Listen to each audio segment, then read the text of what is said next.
I'm Fran Faro. I am an orthopedic surgeon at Swedish Medical Center here in Colorado.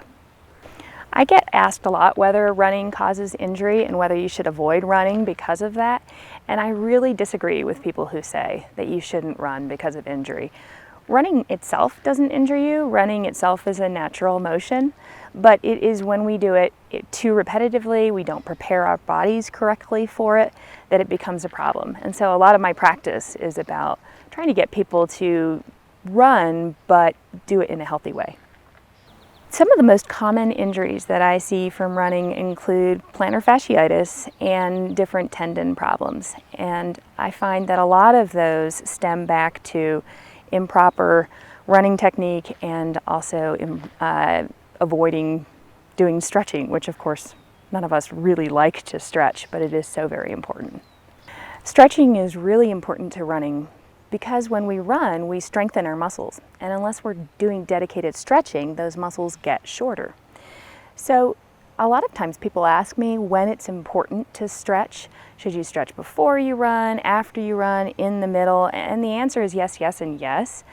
If you could only pick one time to stretch, I would say stretch in the middle. But it would be best if you stretched in the middle and then at the end.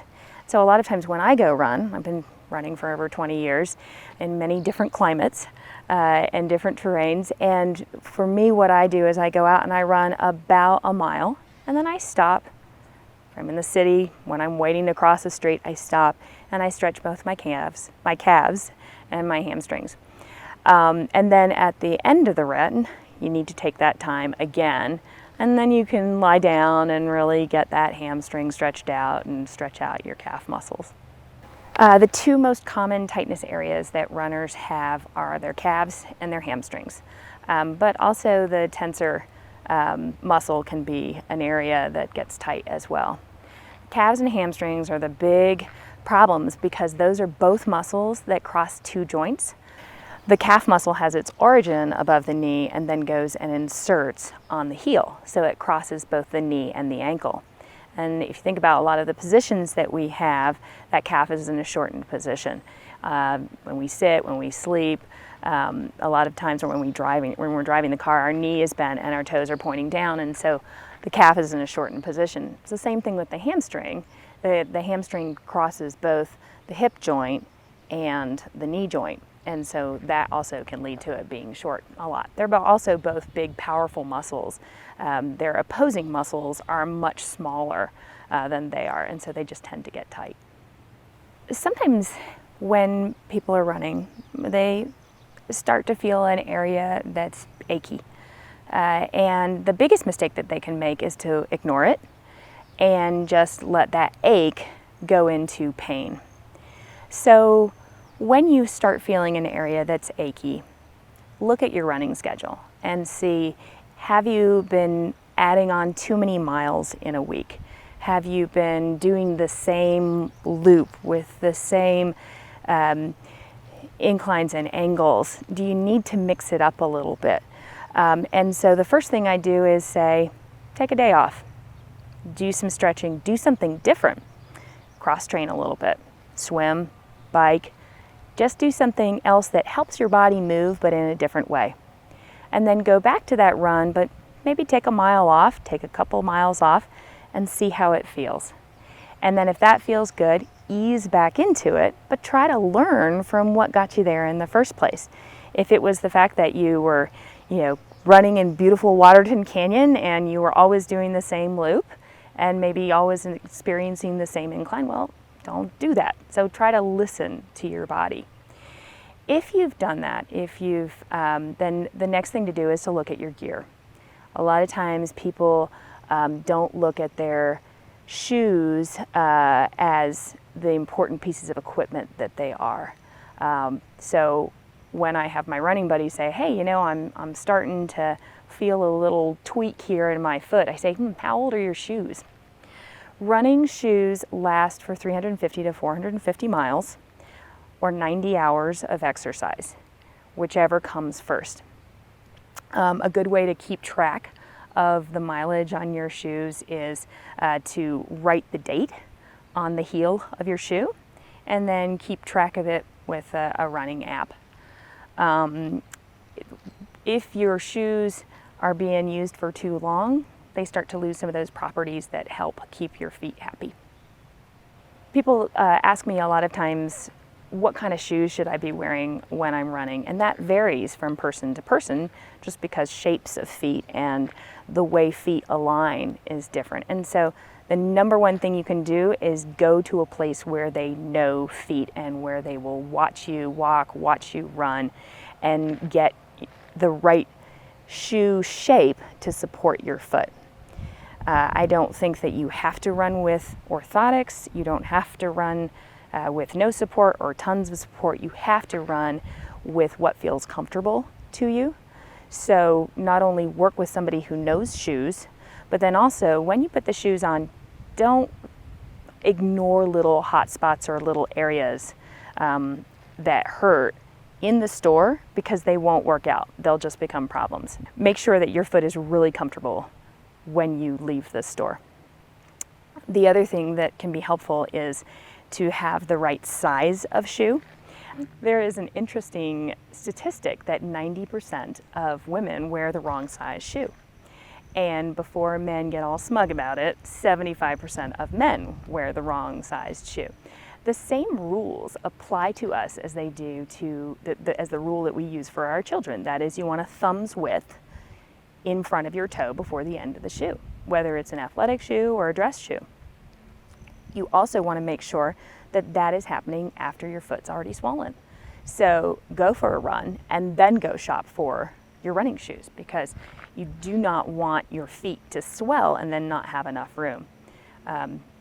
Sometimes I have people come to my clinic and they've got pain in their second toe. Well, their second toe's jamming up against the end of the foot. It's the wrong size shoe. So it's a really easy fix for what sometimes can be a problem that stops you from running. I think one of the big mistakes that athletes make is to think that pain is okay and to do the no pain, no gain. But we all, when we think about it, know the difference between pain that is bad and soreness. And I think when you go from soreness to pain and modifications in your training schedule, a recheck on your shoes, and a few days worth of rest doesn't make things better, then you need to come and see somebody like me. So I mean, there are two stretches that I think are really important, and one is hamstring stretching and the other is calf stretching. And so as you're going on your beautiful run through Waterton Canyon, how do you stop and do a stretch? And mainly I'll find a tree or a telephone pole or something like that to stretch on. So I don't know, maybe I can be your telephone pole? Got it. Okay. All right. So here, you can. So what you want to do is you want to have both feet pointing straight ahead, and you want to bend your front knee and keep your back knee straight. Do you feel it in your calf area? Mm-hmm. Okay, so hold that stretch right there. So this is the area that you should be feeling the stretch. And if you don't feel it there, try twisting your foot over just a little bit more, and even sometimes rolling on the outer border of your foot like that. And you'll feel it through here. And then just do a nice steady stretch. Some people like to bounce. Don't bounce. Just hold it nice and steady for 30 seconds and then switch to the other side. The other stretch, did you feel it? Yeah, oh yeah, absolutely. Okay. The other stretch is to stretch your hamstrings. And a lot of times people stretch their hamstrings 2 at a time, but the problem with stretching your hamstrings 2 at a time, so go ahead and go touch your toes. So turn to the side and touch your toes. Yeah, this is where I get to show my inflexibility. But a lot of times people just bend through the lower back there. So if you're gonna stretch both at the same time, you wanna look up and throw your shoulders back a little bit and try to keep your back straight. He's super unflexible. So sometimes it's easier to stretch one at a time. So when I've been running for about a mile, I like to stop and stretch. And so the 2 stretches that I do are a hamstring stretch and a calf muscle stretch. The hamstring stretch, I find something, here's our friendly tree, and I'm just gonna stop and I'm going to put my feet lining up so that this back foot is pointing straight at the heel of the front one. I'm going to bend the front knee and keep the back knee straight. This is a stretch that gets the gastroc muscle, which is right below the back of the knee.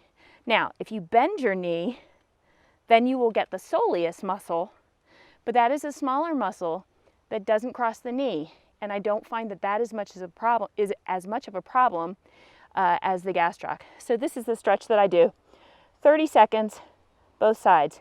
If I find that I'm not getting enough of a stretch, I'll roll onto the outer border of my back foot. That actually helps lock the midfoot joints and allow you to get that stretch through the ankle rather than through the middle of your foot, which sometimes can be kind of flexible. The other stretch that I do is to stretch my hamstrings. So I get about a leg's length away from what I want to stretch on, put my leg up, keep this leg straight, keep this leg straight, the knee straight, and then make sure that my toes are pointing straight ahead. I don't want my toes pointing out, and I don't want to bend my back knee because that just rocks the pelvis forward and then you don't get as good of a stretch. So straight, torso straight up, bend forward, and you should feel it right back here. Do that for about 30 seconds, both sides, and then go back on your run again.